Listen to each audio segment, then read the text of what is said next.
Are you an entrepreneur that started your business and you're having a hard time with the process in itself?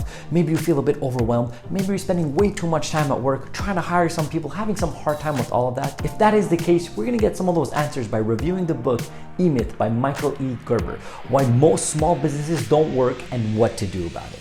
Coming up. If you're new here, my name is Christopher Dedian. Welcome to my channel, the number one place for peak performance, entrepreneurship, and personal growth. The reason why I dove into the book E-Myth is because years back at a business conference, this was presented to me as one of the best business books out there, and it did not disappoint. Even though this book was published in 1986, a lot of the business concepts in here are still extremely relevant. Furthermore, one of my friends and colleagues, David Jennings, just came out with this book, Systemize, which I believe is the follow-up to this book, and it's extremely great in itself.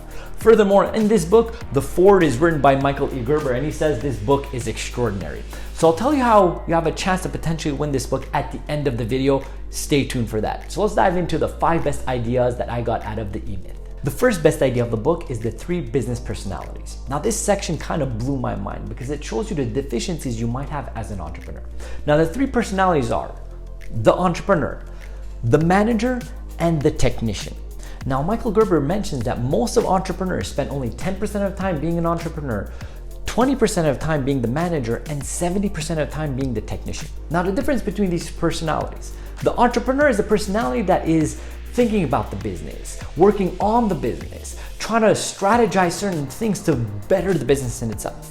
The manager is the one that actually delegates the work, tells them how to do it, does follow-up, so on and so forth. And finally, the technician is the one that actually does the work. So the nit and gritty of the work in itself. Now this is where it becomes interesting because most entrepreneurs say they're entrepreneurs, but most of the times what they're doing is they're actually doing the work. But if you're a real entrepreneur, you're the visionary. You're thinking about how to better the business, how to pivot, how to innovate, so on and so forth. So as you're able to understand these different categories, you're able to qualify what is the specific work you're doing on your business and what category should it be.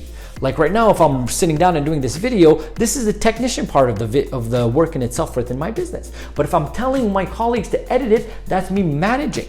If I'm thinking about it as a vision of where this YouTube channel could go, that's the entrepreneur in itself. So as you understand that these 3 types of personalities, you're able to shift your energy towards the proper one that you need to do within your business and develop it to bring it to the next level. The second best idea of the book is work on your business, not in it. Now, if you're an entrepreneur, you've probably heard that sentence before. But the thing that's cool over here is that this sentence was actually coined by Michael Gerber back in the day.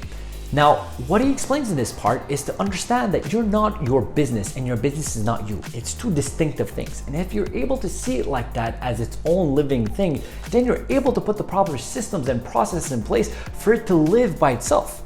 Now, to do so, you have to ask yourself certain questions like, what can I do to grow this business without physically always being there? How can I develop my business and have people working there without me always interfering? How can I own my business but still be free with my time? How can I do what I love rather than doing something that I have to do? So if you ask yourself these questions, then you're able to disassociate yourself and really see that you're working on your business and not in it. If you see there's some value within this video so far, don't hesitate at all to give me a like, hit that subscribe button, and turn on the bell notification to find out when our weekly videos come out. So the word of the book for this book is abdication, which means an act of giving up sovereign power or high office. Abdication. The third best idea of the book is systemize your business. Now this is the holy grail.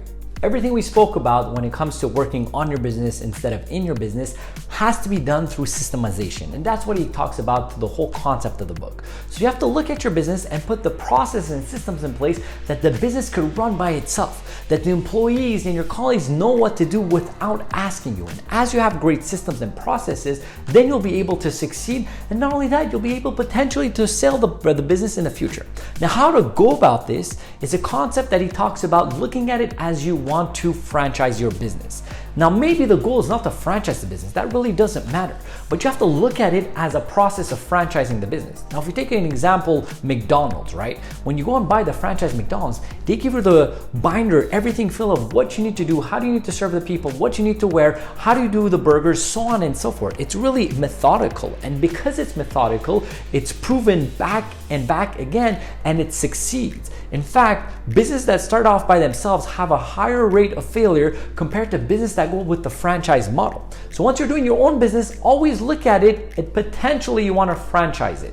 As you're doing that approach, then you're putting the proper systems and processes in place while you're doing it. And then you're leaving the technician, the manager, and you're just living in the entrepreneur side of things. So systemize your business by looking at it as a franchise business in itself. The fourth best idea of the book is innovation, quantification, and orchestration. Now, these are the three things you have to look at once you put systems in place and how to go about it. When it comes to the innovation part, you have to look at your business and say, what do I need to do to innovate it? What are the systems and processes that I need so it could be innovative in itself? When it comes to the quantification part, you have to put numbers and processes in place that are linked up with those numbers. Because the reality is, as an entrepreneur, as a business, if there's no numbers, there's nothing that you could actually qualify if you're doing good or bad, your business is not going to succeed. And if you bring numbers into place, then your business is alive. And finally, the last one is orchestration. As you're putting these processes in place, then you become so orchestrated with the systems and processes that there's no decision-taking process that needs to happen within this technician part. It's just executing with the numbers and the innovation that was already planned. So if you do these three things, you have great systems in place for your business. The fifth best idea of the book is organization chart. Now, the thing that's important here is that Michael E. Gerber says that you should look at your business and your company as an organization. It shouldn't be a job, it shouldn't be a partnership. You should look at yourself as the shareholder and start building your organization chart accordingly. Now, even though you might be a solopreneur or you just started or whatever process you are within your business, it's really important to structure your organization chart as you want your business to be in the future. So you look at as a CEO, COO, a CFO, VP of marketing, this, that, and the other. You put down all the potential positions that you want. Within those positions, you start naming what are the tasks that are relevant for that position, and then you start delegating those tasks in itself. Now, if you have employees, that's amazing. You could put some people in each position. But if you do not, and you're a solopreneur, you still have to do this activity and then start signing the contract within every single one of these roles. Now, why is this important? Is because as you're doing this, you're able to see where are the places that you should start delegating, where are the places you should start hiring, and you're already creating that ideology that you have a huge organization. And he shows a standard organization chart within the book over here, how to go about it. So do exactly the same thing. You'll be a lot better in structuring and systemizing your business in the short term and in the future. So did I like this book? In fact, I loved it. Michael E. Gerber hit it out of the park with this one. This is gonna go on my bookshelf on the section of rereads. I'm not only gonna reread it, I'm gonna suggest every single entrepreneur should read it because it gives you such an interesting perception and perspective of what it takes to be a successful entrepreneur and how to go about it. As well, I did mention that we're gonna talk about Systemology by my friend David Jennings, and the reason why that is because in this book, E-Myth, it tells you how you should approach entrepreneurship and how you should look at it, and it should be done with systems and processes. And this one gives you the step-by-step guideline to how to put systems and processes within your business to succeed. As well, the foreword of this book is written by Michael E. Gerber, and he gives a stamp of approval by saying this book is extraordinary. So both of these books will be in the description below. You guys can go ahead and pick it up. I highly suggest it. The question today is, what are some of the systems and processes that you have implemented within your business that you've seen some great results at it? Comment down below. Would love to see what the community is going to say on that end. As well, I did mention that I'm going to do a free giveaway of the Systemology book, and how to apply it is 3 easy steps. First of all, subscribe to this channel. Second of all, like this video. Third thing, comment in this video, I love reading. If you do all of those 3 things, you will apply to potentially win this book. 7 days after this video is live on my YouTube channel, the winner will be announced on my Instagram. So go ahead and follow it there.